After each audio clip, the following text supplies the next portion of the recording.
so the part that you don't get lent to you, you borrow money from the hard money lender or the bridge lender, but you're not going to get all of it, right? We said that we're going to get somewhere between, let's say 80 to 90% of the cost. That doesn't include also the payments to the hard money lender for the interest. That doesn't include the carry cost as far as the taxes, the soft costs as we call them. That doesn't include also the first payment to the contractor, and that doesn't include, maybe a couple other things I'm forgetting right now. The closing costs I think we didn't include. So most lenders will not finance those types of soft costs, just generally what's going on in the marketplace right now. There's a couple that might consider it for certain circumstances, but generally they won't. So that means that there's a gap of sorts, like Rich just said, a gap amount that's left over. And so in that deal we were just talking about a second ago, let's say we're getting to 80%, because that applies probably to the large majority of people listening to this. You're going to have 40 grand for the purchase, so the down payment. You're going to have probably somewhere in the range of 3 to 5K, I would say, for closing costs, which would be your title insurance, your settlement, your recording fees. That doesn't include any tax prepayments, like for the next quarter. That tax thing, it just depends on how long the project is. But let's say we're doing an average New Jersey project, and that's where a lot of the audience probably is sitting right now. And I hope everyone's staying safe and warm. I'm right now sitting in Florida, and it's about 70 degrees out. I have my window open. Versus I know New Jersey is freezing and snowing, I heard. So I'll be up there in a few days. But nonetheless, I diverged into a tangent there. But the fundamentals here are that you have to be able to have enough money to close for those closing costs, but also then carry the project. So taxes, utilities, insurance payment would be covering your builder's risk policy, your vacant property insurance as well. So putting it all together, just to give you a very rough estimate, if you look at a typical project in New Jersey, that's, let's say, a 6-month project, you probably got to be bringing in you got to have another like 10 to 15 grand just for those soft costs that don't even include interest payments yet. And so that's like, we just said we had 40 at the closing. We had another 5 or so, we'll call it, for closing costs. We have another 10 to 15 to carry the 6-month project without even including interest payments. So what does that give us so far, Rich? That gives us like about 60 grand, I think. 60 grand if you do it high. That's just to get into the project and carry it for 6 months without paying your lender interest. Okay. So now the lender, the interest rates are going to vary somewhere between, on the low end, we're seeing rates, we're getting quoted rates as low as like 8%. In some cases, even told today, I had someone tell me they get 6.5%. So if you are a hard money lender or a private money lender, and I'm not soliciting for funds here, I'm just being very clear. If you have a program that exists and you're not like an individual that we don't know yet and stuff, I'm just telling you that if there's somebody out there that actually can offer that low of a rate, I'd be very happy to have a conversation. The market in the hard money lender space is typically somewhere between 8 to 12% is the range of what interest rates what they charge interest only mortgages. And I'm talking about hard money lenders, right? So if you're less than that, you have value to bring to someone like us. If you're more than that, you're not going to be able to participate in the market because you're just not priced right. So that's sort of like the range, and that's varied based on like your experience, and that's varied based upon also your credit, because they want to make sure that you're a good borrower outside of just real estate. They want to make sure you don't have any major delinquencies or you have bankruptcies and foreclosures. There's obviously certain programs for people that have those situations. It's not like you're a bad person. Things happen in life. But the fact of the matter is, generally speaking, the majority of the pool, if you would, of people that would borrow hard money would be in that category that don't have any delinquencies, that have decent FICO scores, like above 600. And usually like, somewhere between, 0 to 5 deals will probably get you the higher spectrum of the rates. And then anything above 5, maybe to 10 or 20 in the past 2 or 3 years will probably get you like the middle ground, somewhere between 9 to 10%. If you've done like 20 or 30, and I'm not flaunting what we do, but we have done a good amount. We've done just about 50 at this point. We're getting one of the top tiers, if not the top tier, available because of that. There's some renovators that do hundreds of projects a year. So we're not operating at that level yet at Douglas J, but we're definitely aspiring to go there. And there's a lot of pieces of the puzzle that go into that. So the fact of the matter is, that's just an idea of the range. So let's just say 10% for simplicity's sake. And let's say that we actually borrowed that 200,000 that we talked about before, because there was 3 different numbers. 200K was the one that had the 80% of the purchase and 100% of the renovation.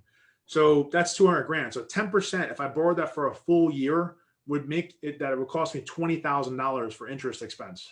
If I'm only borrowing for 6 months, then that means I'm basically paying half that. I should estimate about half that. So that's 10 grand.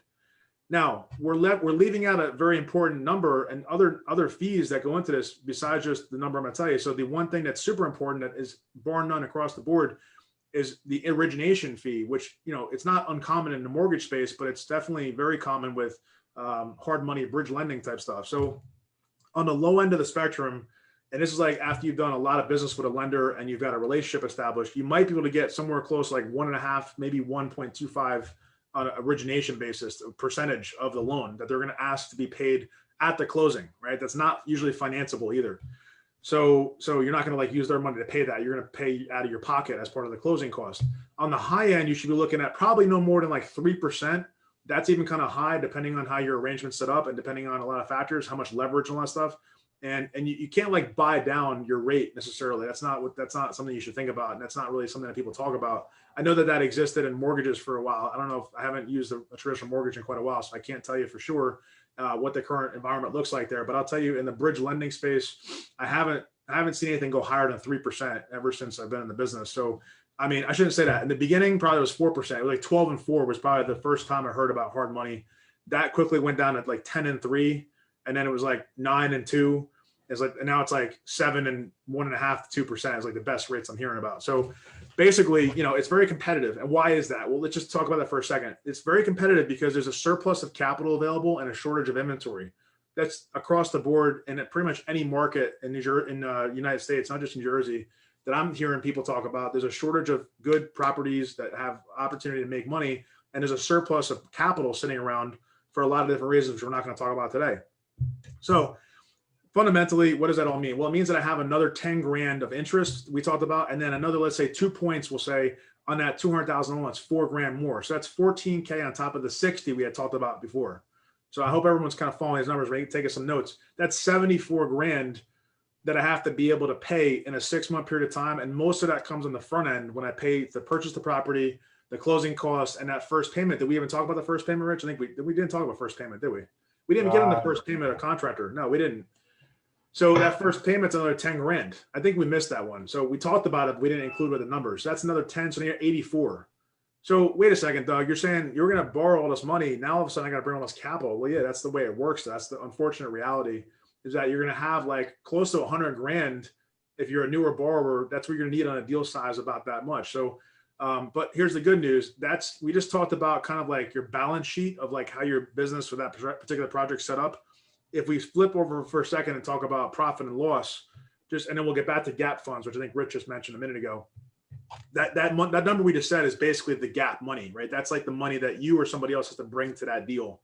And we're going to speak to that specifically in a couple moments here, but greater detail. But fundamentally, what about the profitability, Doug? What is this? Is this deal going to make me any money? If I bring in almost 100 grand, am I actually going to walk away with anything in my hands at the end? Well, on my board, there's a number of numbers for a different deal that I was looking at with somebody. But basically what you want to do is say, as a very rudimentary, and this is like very rough, but I'll put it out there. I don't care if you guys want to debate it. I'm happy to break it down deal by deal. It obviously varies deal by deal, but generally speaking, like I'm a data guy, right? So like I'll look at numbers and data. And I come from an IT background. I worked in big pharma doing IT and procurement for a while. And so when you aggregate everything, you look at a high level, how does it roll up? As a general like rule of thumb, on our deals, at least, when you look at the gross profit and you compare that to what the net profit actually looks like, and you compare those numbers, generally speaking, we're seeing no less than like 50% roughly of the number of the net profit relative to the gross profit. So if the gross profit, which would be just the sale price minus my purchase minus my renovation, let's say in this deal that we said 350 minus 200 minus 40 comes out to 110, then 110, that's my gross profit without including any soft costs or any sort of financing costs. Generally speaking, when you're financing and on these kind of average deal sizes, you're looking at about a 50 to 60% net profit margin compared to the gross profit, if that makes sense. So net profit ratio, I should call it really. So that means let's say 50% worst case scenario. So, and I'm saying worst case with quote unquotes around it because it's really has to be deal specific. We can break it down, but it's going to take too much time for what we have today. You got to know all the different line items on your profit and loss. You got to know what you're selling it for. You got to know your expenses, and every deal is a little bit different. And you got to also look at your timeline. But if we said 50%, that means that this deal has probably about 55K of net profit, roughly. Let's just say 50, play it safe. So if it's got 50K of net profit, then you look at that and say, okay, well, I have a minimum of 50K hypothetically. If I'm a buyer, maybe I don't want to go less than 50K on any deal that I look at, but I also want to look at maybe what about percentage wise? Right now we're getting into like, how do I underwrite a deal? How do I make sure this makes sense? Percentage wise, your 50K, I would say shouldn't be less, in my opinion, anything less than 10%. And I could sit here and tell you guys for the wrong reasons, I could lie to you, which I don't do, and tell you that you should buy it for 5%. because you're going to do a great job. But that would be silly, and that would be actually shooting myself in the foot, because if anybody worked with our company at JDL and bought a wholesale deal and it didn't have a healthy margin, you end up failing. That, number one, wouldn't make me feel very good. Number two, you never want to buy a deal from us ever again. And also, number three, you wouldn't think very highly of what we're talking about and think we know what we're doing, because we wouldn't at that point. So it's not a good idea to buy less than 10%. Even that's very low, but that's a good starting point. And I'm talking about a 6-month project. So what does that really mean? It means that on an annual basis, I'm per annum looking at about a 20% return on average in this structure I'm describing. If I'm an active buyer of real estate, that I should be, if I'm actively buying real estate, I shouldn't be getting anything less than 20% per year on any capital that I'm personally putting into a project. That's how I'm looking at it. Or really your total cost of the project. We're not even talking about cash on cash yet. That's a different story. So a lot of different numbers. The point is, this is like a little confusing without, drawing it. I don't have space on my whiteboard at the moment, so I'm not going to try to draw it. We're already kind of far into this conversation. But the fact of the matter is, I want you to understand that 50K is a great number. But if 50K represents 1% of the total cost of the project, then it's not a great deal. 10% would be like a minimum, and I would say shoot for 15 to 20% if you're an active investor. So let's break that down. That means that if 50K, well, what does it mean on this deal? Let's look at it. It's 200 plus 40 is my hard costs. Now, if I walked away with 50K, we're going to take away real estate commissions, because that's not a cost. It's a cost, but it's a selling cost. It's not something I ever have to pay out or that the project has to incur until I actually go to sell. So it's almost like a cost of goods sold item if you ask me from a business perspective. What does that mean? So 350 times, let's say the average commission in New Jersey is probably 5% right now, maybe higher or lower than that, plus or minus 1%. Let's say 5%. It's 95% of 350. It gives me 332,500. 332,500. I'm not including my transfer fee, which I have a realty transfer fee to sell the property. That's going to be roughly 1% of the sale. Let's just say that's $4,000 to play it safe. That leaves me with 328,500. And I'm not including other closing costs, like let's say my attorney fee and others. Let's just say another $2,000. So those are my costs of goods sold or selling costs, right? So 326 is my net proceeds, if you would, without including any payoffs or anything like that. 326 is the most I'm ever going to get from a closing selling for 350 in the example I'm giving today. So if 326 was that number, then I'm going to say minus 50 would be my net profit. We just said before, right? That means that I'm basically looking at a cost basis of roughly 276, not including my commissions and not including the other stuff I said. So that means that if I take 276, right, I can just take 50, divide it by 276, and that gives me 18%. So that means that this, just very rudimentary math and very rough numbers, we're looking at this deal in the scenario that it's going to pull an 18% net profit to total cost of the project that I had to actually pay somebody during the duration of the 6 months before I went to go sell it. That's pretty good. I mean, that's a very healthy margin if you ask me, because remember I said 15 to 20% to target. Well, and I said 10% is the least, because if you annualize this and do 2 of these a year, that's 36% a year that you basically, as another investor for your own deals, you'd potentially be pulling in 36 a year in active income, which equate, if you do 2 of these exact deals, would be 100 grand a year of net profit back in your bank account on top of whatever you put into the deal. So I'm going to sound like the infomercial guy, but I'm not meaning to sound this way. There's more to it though, right? There's like, wait, there's more. So that 50K, right? This is an interesting dynamic to look at. How much of my own capital did I have to put out? Well, in this case, let's say I don't use anyone else's money besides my own, which is where most people start. If we said that we're going to borrow, we said about 100 grand, and that was a very conservative number because it's really probably like 85, but let's say it's 100. 50 divided by 100 is obviously 50%. Like anybody that would know anything about any numbers and real estate, and whether it's real estate or finance, whatever, a 50% cash on cash return in 6 months is like unheard of. Like that doesn't really exist, as far as I can tell, reliably in any other space. And I'd be happy to talk about it. I'm willing to talk about it. I want to learn about something that exists if I don't know about it. I mean, I know there's stocks, there's cryptocurrency, which I'm looking at and trying to figure out and understand it. There's pre-IPO opportunities to get involved with companies as an investor early on. If you're like an accredited investor, or if you use like a platform, like these websites that exist, there's all these different ideas and opportunities. But what's really the most like secured with also some risk associated is, I'd say real estate. That's why we're here, is because real estate is probably the most secured, but yet still risky with a reward at the end.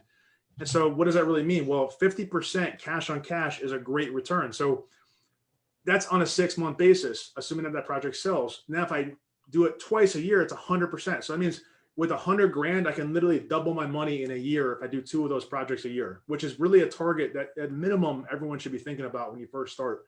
There's no reason why you'd want to shoot for anything less than 2 projects a year, because it's doable. It's manageable. You could do 2 at a time, or you could do 1 at a time. So that's just some very quick math and some numbers that I wanted to share with the group and go through. To Rich's question initially was about hard money and about how that all works. And then we talked about a little bit of gap funding. We can just get into more gap funding questions as well and how that all works. But I want to pop into the Q&A, and Rich, open for discussion with you as well, if you have any additional. Yeah, just one thing I want to mention that we do, I help run the mentorship program at Flip More Deals. And one of the things that we do, we actually have a tool that can do a lot of those calculations that Doug just did very quickly. I mean, Absolutely. all you need is the repair cost and ARV. You can plug in all the numbers, and it's actually going to give you your loan to value, loan to cost. It's going to tell you what your profit is. You can put in, you can put in what the interest rate are, if there's any points, all that kind of stuff, and we'll calculate it for you. So, that's something that we offer all of our students or for Flip More Deals, this tool that we use. So, yep. If you're interested in something like that, let me know, just hit me up. But just want to do that. And then, yeah, let's get into the questions. And then after that, I've got one quick story on all of this that I like to share. Awesome. Yep. So good. Yeah. So that tool, if you guys want to know what that is, if you're not sure about the mentorship, obviously reach out to Rich. You could also go to our website for the mentorship and how we run it.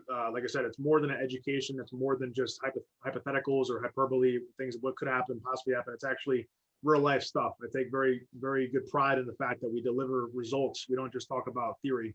And we can't guarantee anything, of course. In terms of deal flow for you, we can't tell you for sure you're going to get a deal because it's so many variables, but we put our best foot forward and we really commit ourselves to our clients to make sure that you have the best possible chance for success.